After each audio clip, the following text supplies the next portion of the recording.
What's up, guys? Kenny here. It's actually my 18th birthday when I'm filming this. Please pardon all the neighbors. They're out here chilling, and they're making some noise. Just graduated. Out here watching the smoker. It's about 3 o'clock in the morning. No, 2-ish in the morning, actually.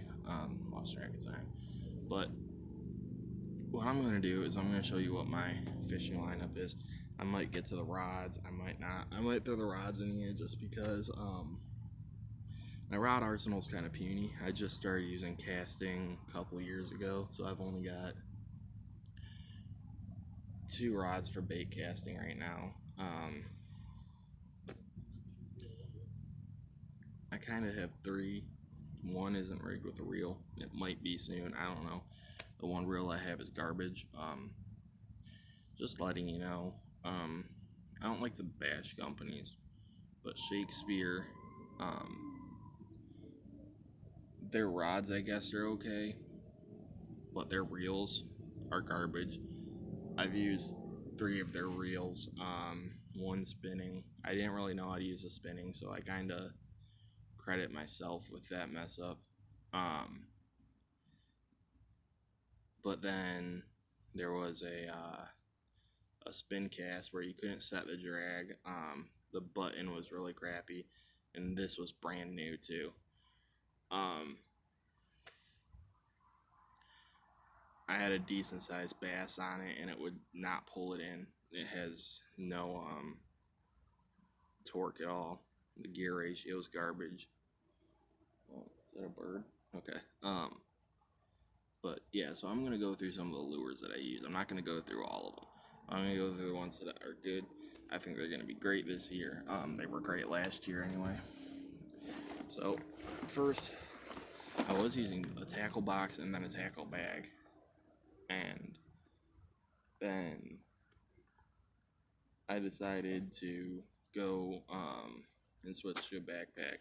I like to do a lot of fishing in backwoods ponds. I'm not gonna go through my terminal tackle. I'm not going to go through my hooks, my sinkers, I'm not going to go through line. I will tell you, I use variety line.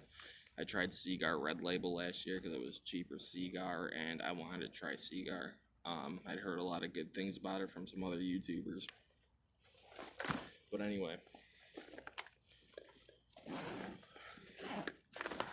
So, I want to go through. I'm going to start with a couple crankbaits first, a couple crankbaits. Like I said, excuse the neighbors, they've got a bunch of motorcycles. I'm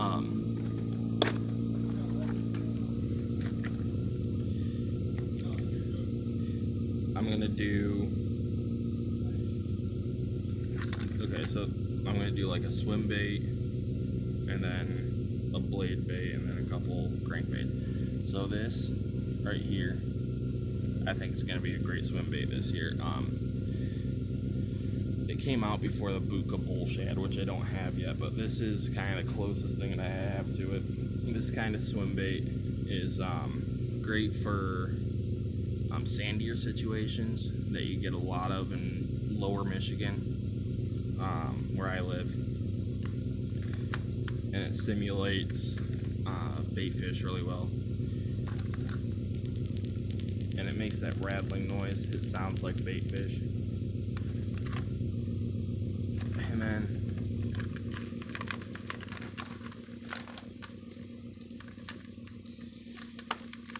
please subscribe. I need subscribers so I can up my arsenal here.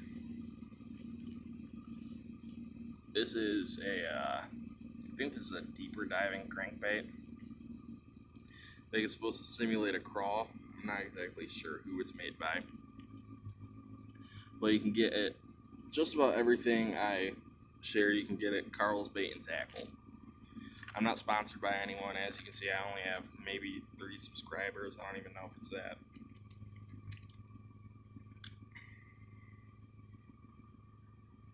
I'm gonna not get to that one yet, but I'll do that one in a second. But then there's this guy. bluegill style crankbait. And what that's going to be really good for is during the bluegill spawn, when the bass have moved off their beds, they're not guarding the fry anymore, and the bluegill are spawning. They're out there looking for a snack. They know that the bluegill are out there. The female isn't always on the beds. They're going to be out there looking for food, feeding, and they're just going to be off the beds. And the bass are going to know that the bluegill are spawning, and they're just going to be ready to pounce on any bluegill they see. So you're going to want to switch up to a bluegill style crankbait, or any sunfish, except any panfish, sunfish, not panfish. Panfish would include perch, at least to me. Now there's this blade bait I've used a couple times. I've gotten a few hits on it. The only problem I have, other than these motorcycles,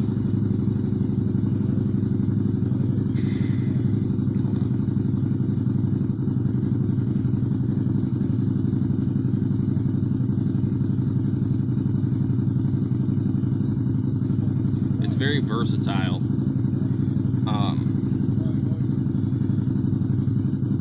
You're going to want to use this on sunny days, windy days, if it's sunny or if it's windy.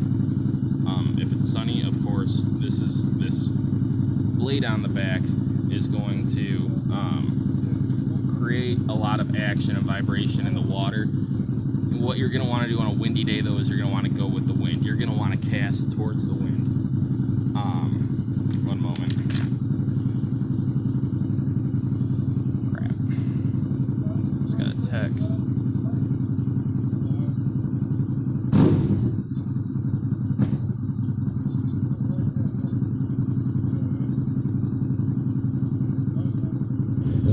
The bass have already spawned here in Michigan, but at least southern Michigan. And these motorcycles are pissing me off. But yeah, that blade bait's gonna be really good. Now, one crankbait that I would, other than the other Craw, this one is by Rebel. It's an old school, it's an older company. And they're kind of down there with Arbogast when it comes to like origin time. But this one is a Craw, and you fish it backwards like a Craw. And that one's going to be really good in the pre-spawn. Anything with Craw colors is going to be good in the pre-spawn. The bass are going to be munching on Craws, looking down during pre-spawn. During post-spawn, you're going to want to go with, at least early to mid-post-spawn, you're going to want to go with some top waters, and we'll get to those later. But I'm actually, yeah. Okay, so now I'm gonna get to jigs. Jigs are awesome for pre-spawn because, like I said, you can crawl them. They're also good for post. They're also good for post-spawn. And if you are sight fishing, they're amazing for during the spawn too. So you have swim jigs, you have flippin' jigs. What you're gonna want during pre-spawn is you're gonna want something. I already have this one rigged up with a Googan bait's Krackin Craw on it, and this is the Straight King Cajun crawfish, 1/8 ounce flippin' jig, Bitsy bug flippin' jig. And with, of course, the Googan Alabama Craw, Krackin Craw on it. I've had great success on that. Not with the same trailer, but I've caught a 5-pound carp last year, and I caught 2 nice-sized bass on it. 2, I think. A couple nice-sized bass. And all that now. During pre-spawn, or during the spawn, you're going to want swim jigs like that you're going to fish like closer to a swim bait. And you're going to probably want a paddle tail. Another thing that's good for during the spawn is a chatterbait. I've got a couple chatterbaits in here. Anything that really simulates, not exactly a bait fish, but a panfish. Panfish will attack beds, they'll invade beds, and after the largemouth move off of their beds, and a lot of lakes that have panfish in them, the panfish, when they come into spawn right after the bass, will bring in the bluegill will come in and use the same beds. So if their times aren't synced right up, the bass don't get real happy.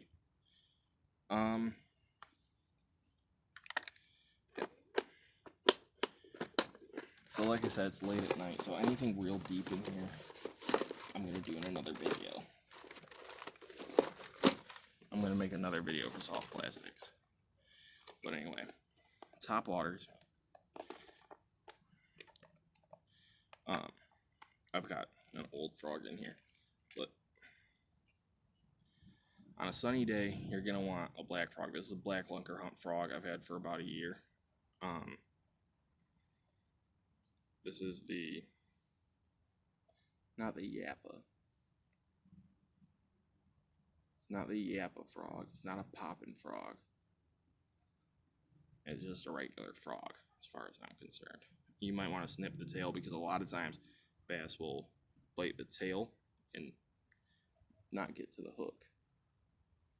But kind of watching out. My dog got a hold of a possum earlier. They don't carry any disease and they're good for bugs, but it was plain possum. It wasn't really dead, it was just plain dead. And you're gonna want those black frogs on sunny days because it contrasts, especially in clear water, it contrasts real well with the sun. Now, if you're on a little pond, I would definitely recommend. Sometimes you just like going a little old school, you know. Got a couple Arbogast Jitterbugs, a couple different colors, like 2 different colors. And then I've got an Arbogast Hula popper. I was just talking about them a few minutes ago. But yeah, so that's it for hard baits for what I think is going to be good this season. I have a rod coming in the line. I'm trying to get a setup for frogging in top waters. So I'm going to do like some 30-pound braided line and some in a 9:3-to-1 gear ratio reel casting. But anyway, until next time, I tried making a video for you guys, but I didn't catch any fish. So until next time, I might have a video for you coming up here in a couple weeks. These next couple weeks I might have a video. I don't know if I'll get it up right away because I'll be up north in the woods.